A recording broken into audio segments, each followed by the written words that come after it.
नमस्कार दोस्तों, स्वागत है आपका मेरे टॉकी प्रोडक्शन 09 यूट्यूब चैनल में। मेरा नाम है अविनाश कुमार। आज मैं आपके सामने भेद मूवी की कहानी प्रस्तुत करने जा रहा हूं। वीडियो बहुत ही रोमांचक और दिलचस्प होने वाला है, इसलिए वीडियो के अंत तक बने रहें। फिल्म की शुरुआत में दो कमेंट्रेटर को बकचोदी करते हुए दिखाया जाता है। फिर मैच के बीच में एक दबंग व्यक्ति अन्ना को दिखाया जाता है। अन्ना आते के साथ ही अपने टीम भास्कर अन्ना के लिए मैच फिक्स कर देता है। एम्पायर मैच फिक्सिंग में इन्वॉल्व होते हैं। युवा 11 टीम का बैटिंग आने के बाद एम्पायर उन्हें बेवजह आउट करार देता है। युवा 11 53 रन्स पर 6 विकेट खो देता है। तभी मैच के बीच में सत्या नाम के शख्स की एंट्री होती है और वो युवा 11 के टीम के दो खिलाड़ी को ब्लूटूथ देता है और वो दो खिलाड़ी ब्लूटूथ के माध्यम से सत्या के बताए गए निर्देश के अनुसार खेलता है और युवा 11 सत्या के वजह से मैच जीत जाती है। जीत की खुशी में युवा 11 की टीम सत्या के कहने पर ताज होटल का रूम नंबर 606 बुक करा देती है। उस होटल के रूम नंबर 606 में सत्या शराब और सिगरेट पीते हुए 12 साल पहले के घटना के बारे में सोचता है। फिर कहानी 12 साल पीछे चली जाती है।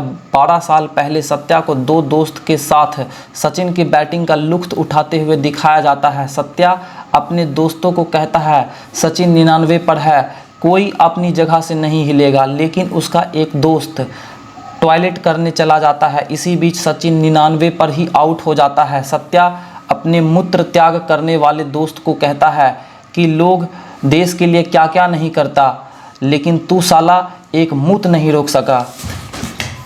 फिर फिल्म की आगे की घटना के बारे में दिखाया जाता है कि सत्या रेलवेज क्रिकेट सिलेक्शन के लिए जाता है। रेलवेज क्रिकेट टीम के कोच सत्या की बैटिंग परफॉर्मेंस के बारे में नहीं जानता है, इसलिए सत्या का टीम सिलेक्शन नहीं हो पाता। लेकिन एक प्लेयर कहता है कि सत्या का टीम सिलेक्शन के लिए वो कोच से रिक्वेस्ट करेगा, लेकिन वो इस रिक्वेस्ट करने के बदले में 10,000 का रिश्वत मांगता है। फिर अगले सीन में सत्या को एक शादी समारोह में डेकोरेशन करते हुए दिखाया जाता है। उस शादी में सत्या को दो छोटे बच्चे के कारण दुल्हन के प्रति मिसअंडरस्टैंडिंग हो जाता है। सत्या का वो मिसअंडरस्टैंडिंग आग की तरह फैलता है जिससे वो शादी टूट जाती है। अगले सीन में सत्या को बॉलर्स की धुनाई करते हुए दिखाया जाता है। उस मैच के बीच में ही एक नीसू नाम की लड़की को दिखाया जाता है। उसे देखने के बाद सत्या पिच पर ही अट्रैक्ट हो जाता है। नीसू लाइट के रिफ्लेक्शन को बैटिंग करते हुए सत्या की आंखों पर डालती है, जिससे सत्या इंजर्ड हो जाता है। नीसू को अपने घर पहुंचने से पहले सत्या उस शादी में हो रहे मिसअंडरस्टैंडिंग को दूर कर देता है, जिससे दो परिवार के बीच रिश्ते वापस मजबूत हो जाते हैं। बाद में नीसू सत्या से माफ़ी मांगती है और अपने पारिवारिक शादी समारोह में उसे इनवाइट करती है, जिसके बाद सत्या और नीसू एक बेस्ट फ्रेंड बन जाते हैं। अगले सीन में अन्ना को दिखाया जाता है, जो एम्पायर को धमकी देकर उसे मैच फिक्स करने के लिए फोर्स करता है। फिर दूसरे सीन में सत्या को उसी टीम के एक दलाल प्लेयर आउट होने को कहता है। ये वही प्लेयर होता है जो सत्या से 10,000 रुपये का रिश्वत मांगा था। सत्या के इस गलती के कारण कोच उसे टीम से बाहर कर देता है। सत्या के बहुत रिक्वेस्ट करने पर भी कोच नहीं मानता। दूसरी तरफ मार्केट में नीसू को देखकर अन्ना का हवस जाग जाता है। अन्ना सत्या के अंदर अच्छे प्लेयर को देखता है और उसे अपनी टीम का ओपनिंग बैट्समैन बना देता है। फिर सत्या अपोनेंट टीम के बॉलर्स को खूब धोता है और सेंचुरी ठोक देता है, जिससे वो मैच जीत जाता है। यही बात सत्या अपनी फ्रेंड निशा को बताता है।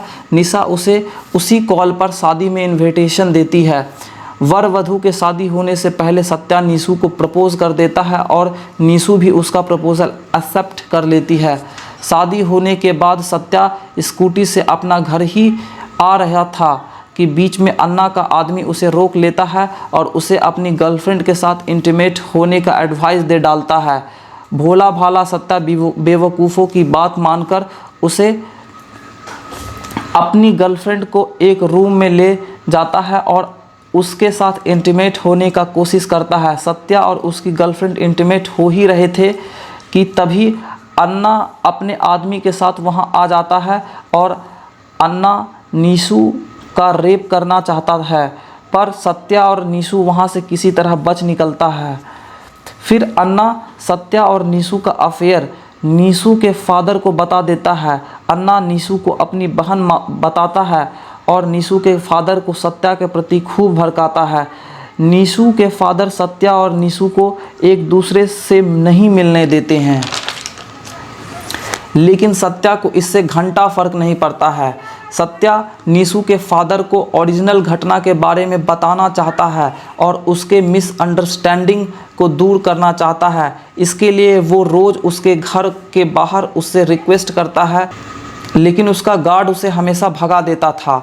नीशू के फादर अन्ना के साथ मिलकर सत्या का मर्डर करना चाहता है, लेकिन अहम वक्त पर नीशू उसे बचा लेती है और दोनों एक दूसरे के साथ भागकर ताज होटल के रूम नंबर 606 में पहुंचती है, जहां पर नीशू के फादर उपस्थित होता है। नीशू 606 रूम में अकेली जाती है, लेकिन वापस कभी लौट कर नहीं आती। फिर कहानी वापस प्रेजेंट में आता है, जिसमें सत्या को रिपोर्ट मिलता है कि उसकी वाइफ को अन्ना का आदमी छेड़ रहा है। सत्या गुस्से में अन्ना के आदमी को धो डालता है।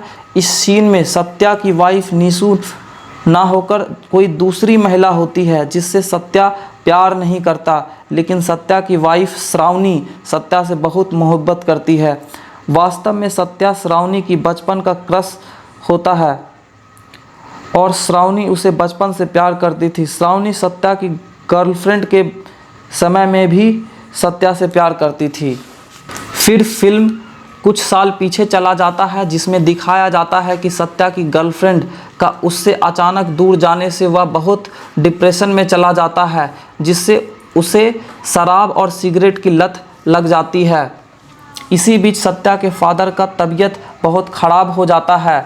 सत्या को लगता है कि उसके फादर अब नहीं बचेंगे और उसकी माँ भी पहले ही चल चुकी थी, जिसके कारण सत्या सुसाइड अटेम्प्ट करने का सोचता है। सुसाइड अटेम्प्ट करने के दौरान ही श्रावणी उसके रूम में पहुंचती है और बताती है कि उसके फादर अब ठीक है।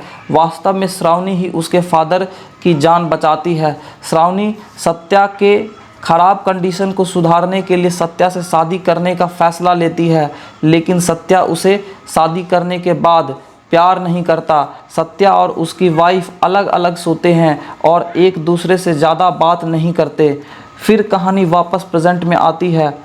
श्रावणी सत्या के पैकेट में उसे बिना बताए 2000 के नोट्स रख देती है ताकि वो अपना पॉकेट खर्चा निकाल सके, लेकिन उस पैसे से सत्या शराब के दुकान में दारू पीता है। तभी अन्ना उस क्लब में आता है और कहता है अपनी बीवी के पैसे चोरी करके दारू पीना बंद करो। अन्ना कहता है कि नीशू के कारण वो देश के लिए नहीं खेल पाया और देश एक तगड़ा प्लेयर खो दिया। सत्या उसी समय अंडर 14 टीम के कोचिंग देने के लिए दिल्ली जाने का फैसला करता है। अगले सीन में श्रावणी को सत्या का बुलेट्स साफ करते हुए दिखाया जाता है। उसमें दिखाया जाता है कि श्रावणी उस बुलेट्स को रोज़ साफ करती है, लेकिन सत्या उसे नहीं चलाता।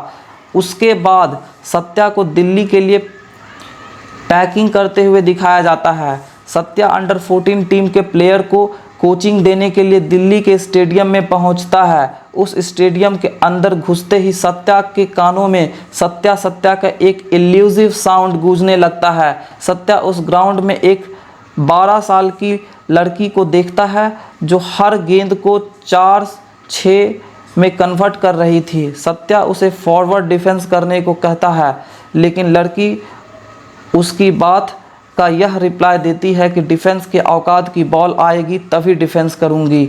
सत्या उस लड़की को अगले एक मैच खेलने से रोक देता है ताकि उसके एग्रेशन को कंट्रोल किया जा सके। वास्तव में उस 12 साल की लड़की के ग्रैंडफादर नीशू के फादर होते हैं। ग्रैंडफादर अपनी ग्रैंड डॉटर के एक मैच नहीं खेलने से सत्या से मिलना चाहता है। सत्या नीशू के फादर से मिलने पर अपने इमोशन को कंट्रोल नहीं रख पाता और कहता है, आज भी मैं आपकी बेटी का इंतज़ार कर रहा हूँ। सत्या कहता है कि नीशू मेरे बिना खुश नहीं रह सकती। नीशू के फादर कहता है कि मैंने नीशू से झूठ बोला था कि अन्ना ने सत्या को मार डाला है। यह कहकर उसने अपनी बेटी की शादी कुणाल नाम के शख्स से करा देता है, जिसके कारण नीशू अपने फादर से बात करना बंद कर दिया था। नीशू मां बनने के कुछ साल बाद एक एक्सीडेंट में मारी जाती है। सत्या को पता चल चुका था कि वो 12 साल की लड़की जिसका नाम खुशी है वो नीशू की बेटी है। दिल्ली अंडर 14 टीम का सिलेक्शन 1 महीने बाद होने जा रहा था, जिसके कारण सत्या खुशी को अपने घर ले आता है। सत्या खुशी के बारे में सभी को सच सच बता देता है, जिससे सभी रिश्तेदार और दोस्तों को यह बात पता चल जाता है कि खुशी नीशू की बेटी है। श्रावणी भी खुशी के साथ घुल मिल जाती है। खुशी सत्या को खरूस बुलाती है। आगे दिखाया जाता है कि खुशी अपने माँ के उसी फेवरेट गाने पर एंजॉय करती है जिस गाने को सत्या बार बार एंजॉय करता है। फिर फिल्म के अगले सीन में दिखाया जाता है कि अन्ना उस मैदान में पहुंचता है जिस मैदान में खुशी रोज़ प्रैक्टिस किया करती है। अन्ना खुशी को बताता है कि तुम्हारी माँ का अफेयर तुम्हारे खरूस कोच सत्या के साथ था, लेकिन तुम्हारी माँ ने सत्या से ब्रेकअप कर लिया। बच्ची को गलत बात बताने से सत्या गुस्से में अन्ना की पूरी धुलाई करता है। खुशी को बाद में पता चलता है कि सत्या का उसकी माँ से सच्चा प्रेम था, जिसके बाद खुशी और सत्या अच्छे दोस्त बन जाते हैं। दूसरी सीन में श्रावणी का नागपुर प्रमोशन होने वाला होता है। श्रावणी सब कुछ सही होता देख अपना ट्रांसफ़र कैंसिल कर लेती है। अगले सीन में खुशी दिल्ली अंडर 14 टीम से नहीं खेलना चाहती, अब वो रेलवेज़ अंडर 14 के लिए खेलना चाहती है। सत्या कहता है कि दिल्ली अंडर 14 में ज़्यादा अपॉर्चुनिटी है, फिर भी खुशी रेलवेज़ के लिए खेलना चाहती है। खुशी को रेलवेज़ अंडर 14 टीम में खिलाने के लिए सत्या और श्रावणी उसे गोद ले लेते हैं, जिससे सत्या और श्रावणी के बीच की दूरी कमने लगती है। अब सत्या शराब पीना भी छोड़ देता है। अब खुशी सत्या और श्रावणी को मिलाने की कोशिश करती है और खुशी की मेहनत रंग लाती है। अब 1 महीने का समय पूरा हो चुका था। खुशी अंडर 14 टीम सिलेक्शन में शानदार परफॉर्मेंस करती है। सब कुछ ठीक होता प्रतीत होता है। तभी अगले सीन में सत्या को ताज होटल के रूम नंबर 606 में दोबारा जाते हुए दिखाया जाता है। श्रावणी उसे वहां जाते देख लेती है। श्रावणी को लगता है कि सत्या अब भी पास्ट की घटना के बारे में सोच रहा है।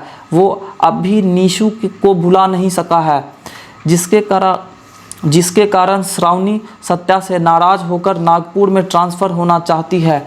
अगले सीन में श्रावणी घर से बाहर नागपुर के लिए निकलती है।